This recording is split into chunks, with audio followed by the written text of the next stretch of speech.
열린교회 성도 여러분 안녕하세요. 3월 31일 매일 성경 묵상 함께 하겠습니다. 오늘 묵상할 말씀은 요한복음 18장 28절에서 38절의 말씀입니다. 함께 읽겠습니다.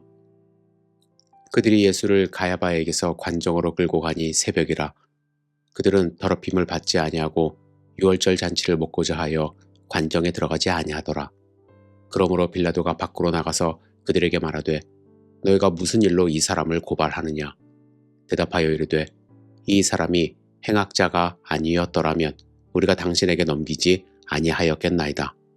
빌라도가 이르되 너희가 그를 데려다가 너희 법대로 재판하라.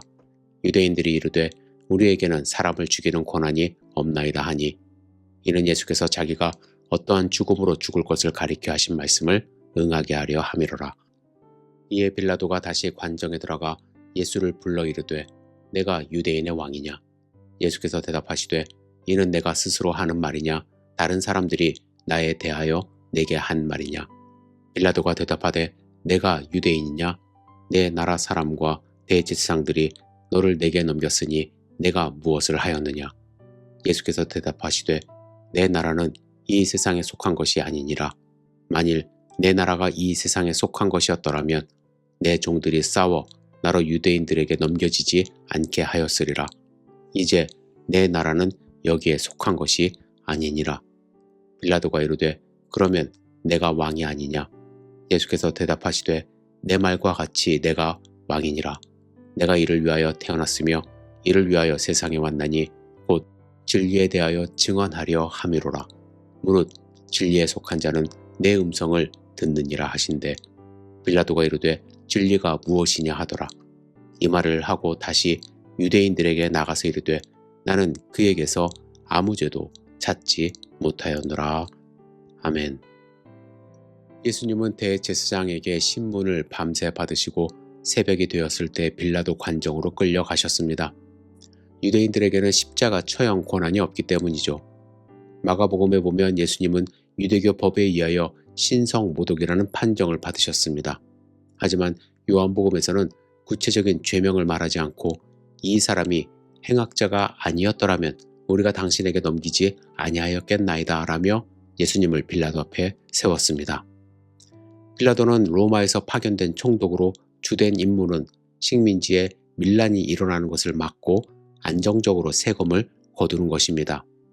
빌라도의 입장에서는 공연히 유대교 안에서 일어난 종교적, 민족적 문제에 개입하고 싶지 않은 생각이 들었을 것입니다. 그래서 너희가 그를 데려다가 너희 법대로 재판하라 라고 이야기를 합니다. 하지만 유대인들은 우리에게는 사람을 죽이는 권한이 없나이다 라고 말하며 판결을 내려주기를 원했습니다. 의심이 많은 빌라도는 자기 앞에 서 있는 고난당하고 매맞아 지쳐있는 이 예수님이 유대인의 왕이라는 사실을 상상조차 할 수 없었습니다.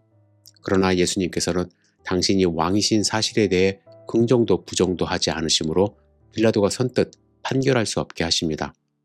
빌라도는 예수님이 밀란을 주도했다는 확실한 증거가 필요했습니다. 혹은 로마 황제에 대항하여 혁명을 주도했다는 확신이 필요했습니다.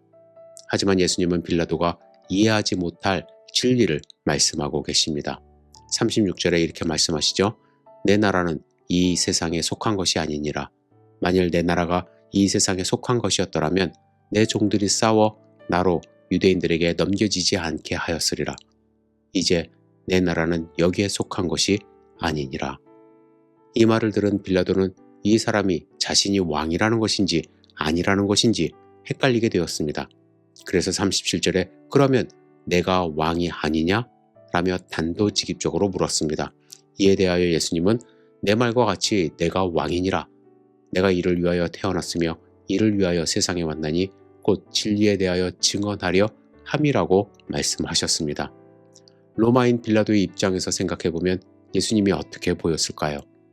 자신의 나라는 이 땅에 있지 않다고 하고 왕이라고 말하지만 도와주는 사람은 전혀 보이지 않고 힘없이 채찍에 맞은 초라한 모습으로 서 있는 예수님을 봤을 때 빌라도는 예수님이 전혀 위협적으로 보이지 않았던 것입니다.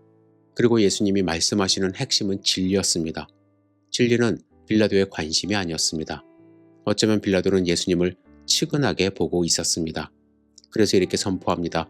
나는 그에게서 아무 죄도 찾지 못하였노라. 이렇게 선포했을 때 군중들이 들고 일어났습니다.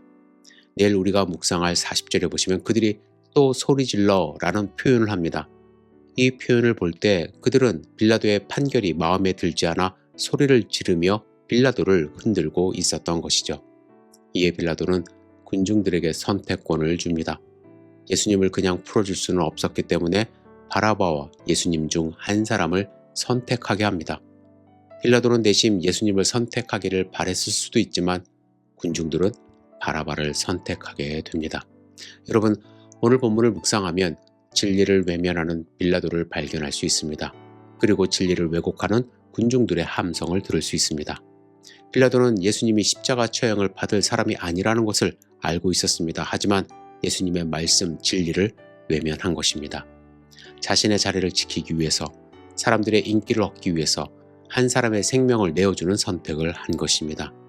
물론 그는 대중들의 말을 들었다고 항변할 수 있습니다. 하지만 그 마음속에는 그것이 진리가 아님을 알고 있었습니다. 군중들은 진리를 왜곡하는데 그들의 힘을 사용하고 있었던 것이죠. 대제사장을 비롯한 유대교 지도자들의 선동에 이용되고 있었던 것입니다. 군중들의 함성은 힘이 있습니다. 그런데 그 힘이 제대로 사용되지 않으면 진리를 왜곡하고 한 사람을 십자가 처형에 이끌 수도 있습니다.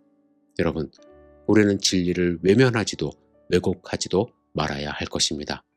여러분, 만약 예수님이 내 앞에 계시다면 우리는 어떤 마음으로 예수님을 맞아드리겠습니까? 진리의 하나님, 예수 그리스도를 어떻게 대면하시겠습니까? 여러분, 이러한 생각으로 묵상해 보시며 내가 예수님 앞에 서 있다는 그 사실을 생각하시며 오늘 하루 우리가 진리를 외면하지 않을 수 있도록, 진리를 왜곡하지 않을 수 있도록 주님께 간절히 바라며 예수님의 말씀을 붙들고 승리하는 삶 사시기를 주님의 이름으로 축복합니다.